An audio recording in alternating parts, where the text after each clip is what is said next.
வீட்டில் சாப்பாடு புளிச்சக்கீரை உருளைக்கிழங்கு அப்படியே சுடு சோத்தம் புளிச்சக்கீரையை போட்டு அப்படியே பிசைஞ்சு சாப்பிட்டா அப்படி தான் இருக்கும். நீங்கள் யாராவது புளிச்சக்கீரை உருளைக்கிழங்கு சாப்பிட்ருக்கீங்களா? அப்படியே பிடிச்சி பிஸ்மில்லா உருளைக்கிழங்கு தொட்டு சாப்பிட்டா என்ன ஒரு டேஸ்ட்டு.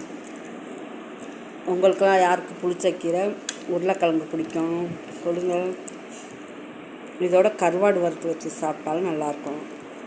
கருவாடு இல்லை, அதனால் உருளைக்கிழங்கு புளிச்சக்கீரை இதுதான் எங்கள் வீட்டில் இன்றைக்கி சாப்பாடு.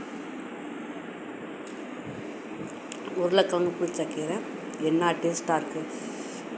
ஒவ்வொருத்தவங்களுக்கு பிடிக்கும், ஒவ்வொருத்தவங்களுக்கு பிடிக்காது.